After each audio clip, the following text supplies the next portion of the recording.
Hi, everyone. Thanks for joining us. My name is Matt Clark, and on behalf of all of us here in the Center for Citizen Diplomacy at PYXERA Global, thanks for joining us. We're glad you're here. Also, really happy that Alicia Bonner Ness, editor-in-chief of the New Global Citizen magazine, is with us as well. Alicia, thank you for taking the time. Glad you're here. Thank you so much, Matt. I could not be more delighted to be here, and thank you to all of you for tuning in with us today. It's going to be fun. So, Alicia, you've got years of experience not only writing your own pieces, but also editing hundreds of works from people really all around the world. So, to be honest, what we're hoping for today is that you are going to share all of your dirty tricks for making really great writing. Thanks, Matt. I brought all the magic, so I'm really looking forward to diving in. Beautiful. It's going to be fun. So, to get us started, I thought I'd start with actually a cartoon that someone did recently. This is actually a depiction of me in my most recent fit of writing. I think it's a real piece of art as far as I'm concerned. But truly, the angst experienced by this woman, I think, is reflective of what a lot of us go through when we try to take a great idea, a great story, and get it down on paper. I know it can be challenging and frustrating. So I'm hoping that today we can dig into some of the ways to make that process easier, more seamless, and also potentially more fun. Excellent. So we've got a lot to cover in the next 30 minutes, so let's just jump right in. Can you give us a quick look at how we're going to plan to use the time for the next 30 minutes or so? Absolutely. We do have a packed agenda in just 30 minutes. First, we're going to start with what is in a great story, and this is something that I have spent quite a bit of time thinking about, writing about myself, ironically, and I'm hoping that the tools we introduce today will be helpful to all of you as you work on writing better stories about yourselves and your organization. We're also going to talk about what's not in a great story because there are some pitfalls that are easy to avoid. I've picked out a couple of my favorites from the past couple of years that I'm excited to share with all of you, both in terms of how they came about and the stories that they tell. And we'll be sharing those with all of you, so you can check those out after the broadcast as well. And then we'll talk a little bit about the nuts and bolts of how to go about starting the process of figuring out what stories are worth telling. Excellent. Great. So, Alicia, let's just talk about what everyone watching this webcast really wants to know. What does it take for a great story? What are the elements every epic tale should include? So there are three. Of course, we're all born. That happens for everybody. But every story has three core elements, and they're easy to remember because they all start with the letter H. Great. A hero, a hurdle, and a happy ending. And of course, this is a little bit of the New Global Citizen special sauce, the magic, if you will. We always try not to forget about the human experience. Sure. So if every story has a hero, a hurdle, and a happy ending, you're on the right track. Excellent. Great. So I'm a really big fan of the 7 steps to a story that stick tool that you developed for the New Global Citizen That's a mouthful, isn't it? It is, but it's a great mouthful. It's a delicious mouthful. I've used this tool a lot. I share it with everyone. I recommend it. I love it. It's a resource that's available for free on newglobalcitizen.com, right? But we've also got it up on the screen for all of you to see right now. So we're wondering, could you just sort of walk us through the steps, the 7 steps to stories that stick? Absolutely. And just to say a little bit about how this piece came about. So, and some of the feedback that I've received since it's been published, of course, there's no one right way to write a story. There are many, many talented authors in the world. There have been many pieces published on what is and is not involved in great writing. So this is just my little tiny contribution to the universe of writing instruction to help all of you hopefully find and capture great ideas better. The other thing that I'd like to say about this wheel is that this beautiful visual representation is only made possible by Melissa Mattoon, who couldn't be of the New Global Citizen, and she did just a wonderful job capturing this in a way that I think brings it to life. So, step number 1 to a story that sticks: make a connection. In my opinion, one of the best ways to do that is with a personal quote, a compelling quote from either a character in your story or someone in your story who has benefited from whatever you are writing about or who has struggled with whatever you are writing about, helping people immediately connect to that human experience. Step number 2, once you lead with that quote, you want to help people understand who that person is. So sketch the context. Who are they? Why are they talking? Who are they talking to? What are they talking about? From the context, you go to step 3 and take it just one circle wider to provide the backdrop for that interaction. So in the backdrop, you can introduce the history of whatever you're talking about. You can help people understand what some of the conflicts and challenges around it are, if there's been any disagreement, helping people get a lay of the land for why they should care about what's going on, why this person is doing what they're doing or saying what they're saying. Number 4 is really important. Finding and framing the challenge. This goes back to our earlier slide of the hurdle. And this is something that I think is especially important in social impact storytelling. We have a tendency to want to always focus on the solution. And solutions are beautiful, but they're made even more compelling by honestly and articulately talking about the challenge that they're meant to address. So framing the challenge, step number 4, is really important. Don't shy away from the details. Then, of course, every solution, every problem, every challenge, ideally has a solution. Now, it might not be a solution that has been completely executed. It might be something that's still in the works. It's still in the beta phase, but helping people understand what's being done to address this challenge. And this is something, solutions journalism is actually a growing practice. A lot of us feel that the media tends to focus on blood and guts and controversy that always sells. In the New Global Citizen, we're really focused on elevating both those challenges and the solutions that are effectively addressing them. So giving both of those equal weight is really important. Of course, step number 6 is bringing it full circle. Why does this matter? What's going to happen next? What's being done to grow this solution, to scale it, to reach other people? What are the implications of it? Perhaps you're appealing to your readers to get involved in using whatever this solution is and bringing it to the people that they serve. So those are really important. And then something that I think step number 7 is especially controversial in a way. As more and more content proliferates on the internet, people continue to say that no one has an attention span and no one cares about length. Most people don't make it 2/3 of the way down the page, and all of that may or may not be true. But I think having the last word does count. So I pay particular attention in all of the pieces I edit to how every piece concludes. And I think adding that final thought at the end that you want to leave your readers with is really important. So those are the 7 steps to stories that stick. That's excellent. That's great. Thank you for walking us through that. And we do hope that everyone will feel free to go to the New Global Citizen website, download that, make it your desktop wallpaper as I have. Absolutely. Print it out, cover your office in it. It's a handy visual. Absolutely. That's newglobalcitizen.com/submissions. Beautiful. So something that anyone who knows me knows about me is that I tend to ramble. Brevity is not a strength of mine. And one thing that you've really helped me a lot with in my own writing, Alicia, is figuring out how to make a point in as few words as possible. So aside from writing that is, overly verbose, what are other pitfalls that you often see writers make that we should all sort of keep in mind and try to avoid in our own writing? Well, for one thing, maybe words like verbose. Another thing I always like to warn my writers about is complex syntax, and also, of course, probably words like syntax.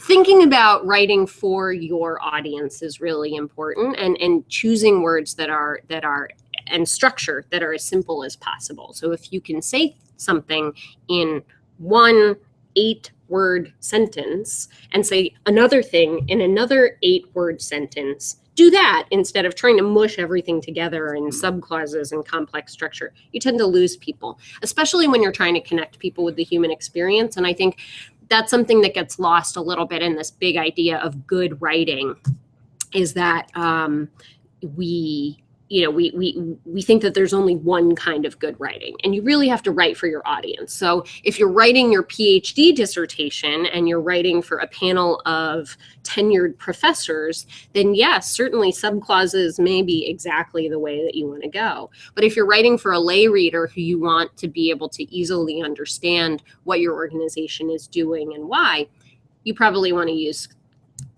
construction that's as simple as possible. Something else that I think it's also helpful to avoid, and again, this goes back a little bit to the PhD dissertation idea, are obscure concepts. So referring to an idea for which your reader doesn't have reference, or trying to describe something in a convoluted way, it's much better to use an example. And I realize in a way I'm contradicting myself with some of the advice that I'm giving today, that we're short on time, so I haven't done a great job of using examples, although I think we'll get to that in just a minute. That being as clear as you can be and as explicit as you can be is really helpful. The last point that I would make is about what I call clutter. And actually, I'm not the only one who calls it clutter. This is actually, I'm preparing to share with you some incredible wisdom from a gentleman by the name of William Zinsser. He wrote a lovely book with a very simple title called On Writing Well, which is what we're all about. William Zinsser's book has sold more than 1 million copies. This one that I'm reading here is the 30th edition. So not only more than 1 million copies, but a great many years of people reading his work. And he's got this great chapter on clutter that I just want to share with all of you, because I think it's exactly on point with the type of language that you want to use to effectively tell stories. Zinsser says, fighting clutter is like fighting weeds. The writer is always slightly behind. Clutter is the laborious phrase that has pushed out the short word that means the same thing. Even before John Dean, people in businesses had stopped saying now. They were saying currently. All our operators are currently assisting other customers, or at the present time, or presently, which means soon. Yet the idea can always be expressed by now to mean the immediate moment. Now I can see him, or by today to mean the historical present. Today, prices are high, or simply by the verb to be. It is raining. There's no need to say, at the present time, we are experiencing precipitation. Clutter is the ponderous euphemism that turns a slum into a depreciated socioeconomic area, garbage collectors into waste disposal personnel, and the town dump into the volume reduction unit. I think of Bill Malden's cartoon of two hobos riding a freight car, and one of them says, I started as a simple bum, but now I'm hardcore unemployed. And this point, I think, is really important and goes to the point about hurdles. Clutter is the official language used by corporations to hide their mistakes, to shy away from hurdles. When the Digital Equipment Corporation eliminated 3,000 jobs, its statement didn't mention layoffs. Those were involuntary methodologies. When an Air Force missile crashed, it, quote, impacted with the ground prematurely. When General Motors had a plant shut down, that was a, quote, volume-related production schedule adjustment. Companies that go belly up have a negative cash flow position. I think that the thing about clutter is that sometimes we try to speak in these grand terms that we think our readers want to hear, and really readers want to hear one thing. They want to hear the best version of the truth. And so the most honest stories, and I've certainly experienced this as an editor at the magazine, the most honest stories, the ones that come from the heart, are the ones that move people the most and get the most views, get the most shares, all of those things that you're after in writing great stories, that the truth sells ultimately. Excellent. Great advice. So now that we know what elements make for a great story, the process by which we can craft those stories, and some examples of things that we should avoid. We're moving right along here. Yeah, we're flying through that agenda. I wonder if you can maybe share a few examples, maybe from your recent work at the New Global Citizen magazine, some examples of work that you really think execute all of this well, and maybe could be some sources of inspiration for the folks listening to this webcast. Absolutely. I'll share 3 today that I think are especially memorable for me. So one was actually just published in our summer print issue of the magazine by a gentleman by the name of Levine Nadeau. Levine was the executive director for a long time of the Dance Theater of Harlem, and I had an opportunity to meet him at a workshop somewhere, I think 3 years ago. Anyhow, earlier this year, he and I crossed paths again. He had left the Dance Theater of Harlem, and I invited him to think about writing a story for the magazine. Many conversations later, a great number of details came out about his story and all of the things that he had experienced. Levine was part of the Dance Theater of Harlem as a dancer and a choreographer even before he joined, or he became, I should say, the executive director. So he had an opportunity, I found out in the course of interviewing him and speaking about the story he would write, to perform in South Africa as apartheid had ended in front of the first mixed race audience in the first mixed race theater in Johannesburg. Wow. And Nelson Mandela was in the audience. Wow. And this little tidbit was revealed in the course of just having a casual conversation about what he might have to say about dance. So it's a lovely story about how dance, and I happen to be a huge dance fan myself. I know it's not for everyone, but it's not for me. I think Levine does a great job of making the medium accessible as a way of communicating the human experience. And I just have such admiration for how he brought what is really about movement and music to life on the page for the reader. Another story that I think of very fondly, and it was actually one of our most popular stories last year, we published in the fall of 2014, was about sustainable shrimp farming in Vietnam, which sounds highly technical and a little strange, I suppose.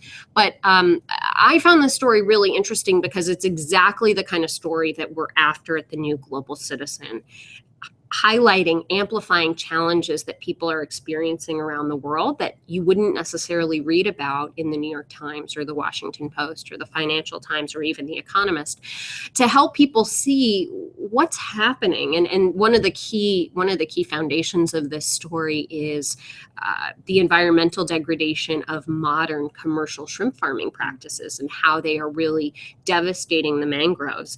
And this organization, SNV, which is a Dutch development organization, has done an incredible job actually reintroducing traditional shrimp farming practices and training shrimp farmers to use traditional practices again in ways that are environmentally sustainable. So they're rehabilitating the mangroves. They're no longer causing the environmental degradation that the earlier commercial practices were using.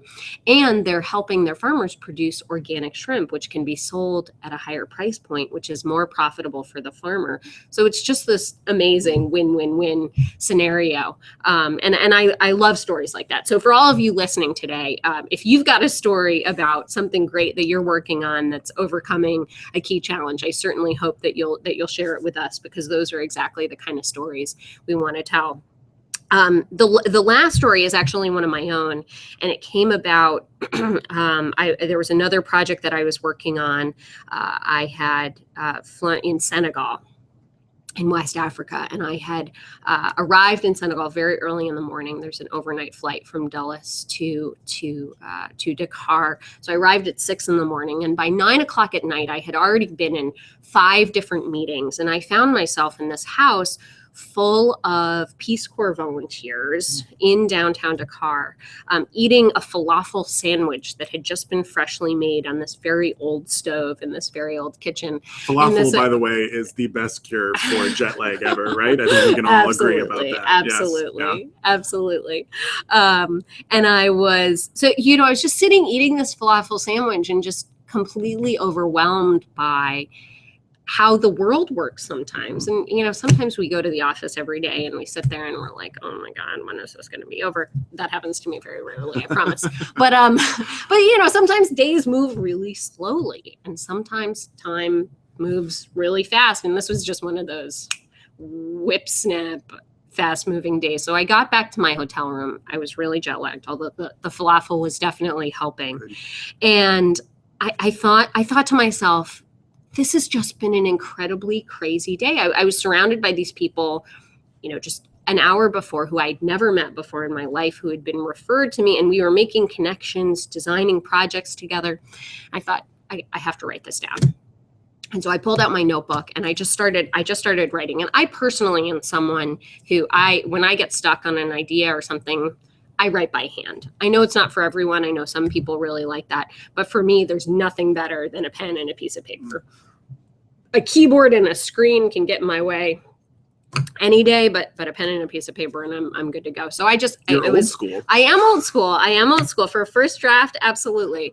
And we'll get to that. We'll get to that in a little bit. But, you know, I think, so I wrote this story. The next morning I got up, I typed it up and I sent it to Melissa, who published it about 2 days later.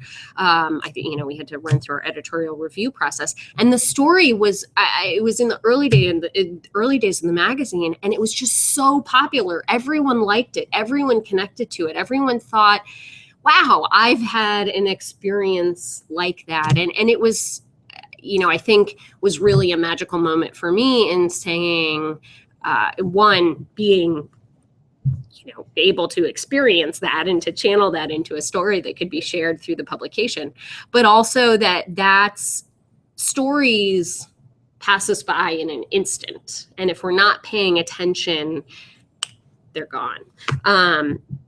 So that's, you know, moving on to the next part of what we're going to talk about today, how to find a great story, that documenting your experience is critical. Now, like you said, I'm old school. I'll always take pen to paper when it comes to crafting a story for the first time.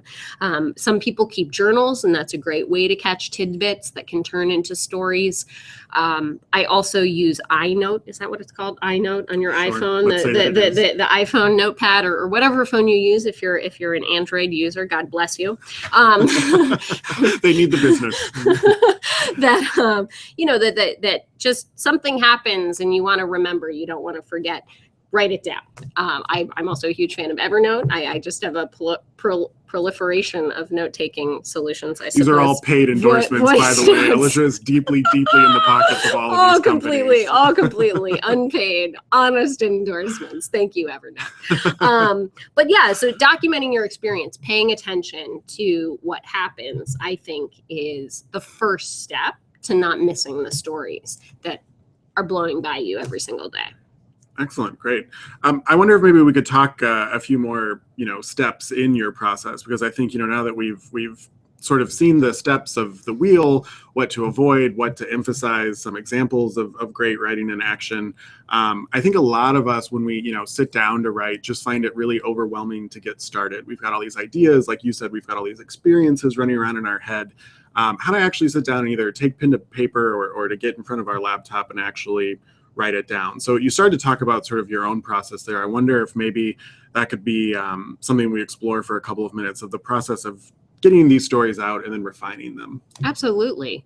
So I think one of the things, and I mentioned this earlier as we were going through the 7 steps, framing the challenge is really important. So, you know, finding the hurdles. It's easy to celebrate the solutions, but going back to the hurdle and making sure you have a strong articulation of what is the problem, who is it affecting, why is it important, that can be the nut, the core of a really good story. If your story doesn't have a good hurdle, it's not really going anywhere. I think one of the things that is also really helpful, and again, this forgive me, I'm an extrovert, so this may be an extremely extroverted approach to story development, but talking it out can be really helpful. Again, I think that applies to documenting your experience. So if you are more introverted and you prefer talking to yourself, which believe me, I do too, you can reflect to yourself with a journal in a way that can help bring up some of the stories. But if you prefer talking to other people, sometimes just getting in a room with 2 or 3 other people and saying, especially if you're trying to find stories on behalf of about your organization or your work, getting 2 to 3 people in a room and saying, hey guys, what's happened recently? What are cool things that we've done? How would we talk about the challenges that we address as an organization? And the likelihood is the way that you verbalize those things is going to be the way that you want to communicate about them in writing for a lay audience. So that's a great way to get the juices flowing, get some things on the whiteboard that you can then manipulate around the 7 steps and start to plug into place. Again, finding that human experience, who are the people who what are the quotes that you have that you've heard. Those things can help you to plug into the 7 steps and then start to see the story take shape out of it. I think also, and this goes back to that night at 11:30 p.m. in a hotel room in Dakar, is actually one of those hotel rooms that had, some of you may know that malaria is a pretty serious problem in Senegal. So there's a malaria net over my bed, and I was just sitting under this malaria net thinking to myself, where am I? I like to think of those moments as magical moments when you think to yourself, my goodness, what has happened in the world that I am where I am, that I'm talking to this person, that I'm hearing this thing. And those are the ones where you want to get out that pen really quickly and say, what's going on? What's flying through my head right now? What am I thinking? That those turn into great stories.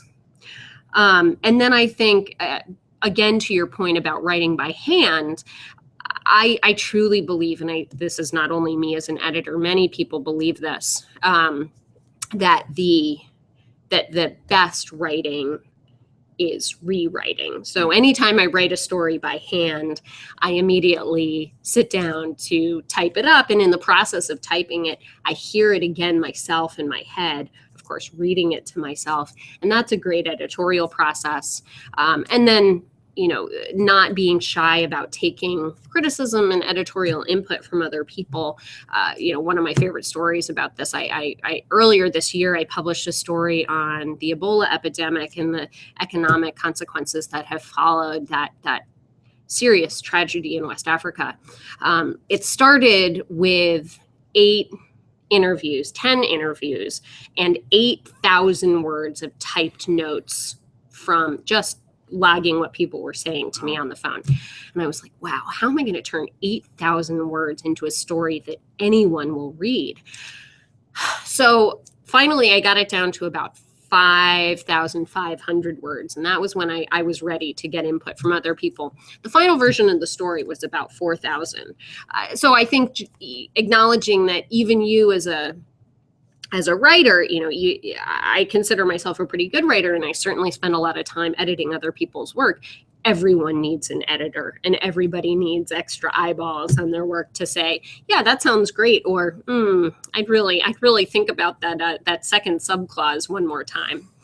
And then, of course, I think finding the happy ending. So everyone loves a happy ending. It's certainly made more powerful with a good hurdle, if you will, framing a good challenge, but that helping people see the light at the end of the tunnel. And that goes back again to the New Global Citizen and our focus on solutions journalism, that we want people to believe that there is a better day coming and that we are all doing good work to build solutions to problems that will one day deliver a better world. And getting people on board to support that vision means telling those stories in a way that people can get behind.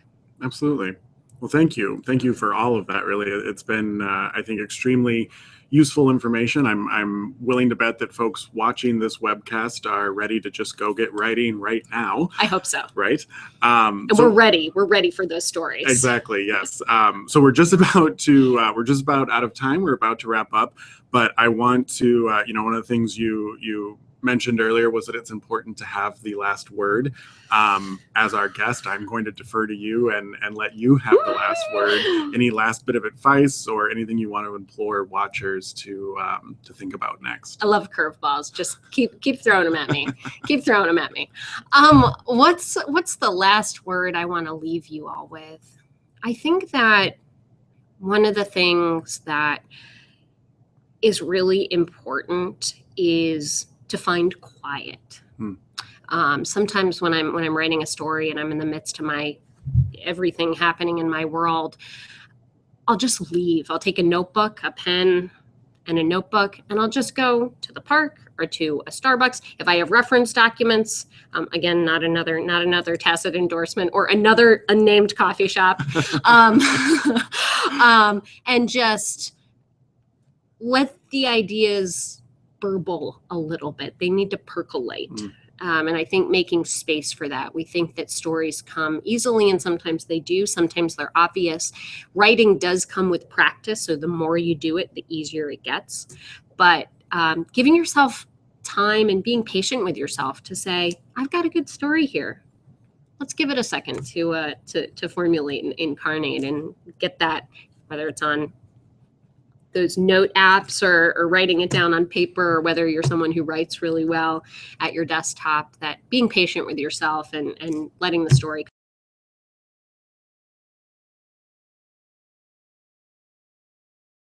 All of you for tuning in and watching this webcast. We hope that you'll join us for future virtual events. So please stay tuned for more announcements from us. Check our website regularly for dates and times, and we'll do this all again. And in the meantime, thank you, and go write something right now. Thank you, Matt. Thanks.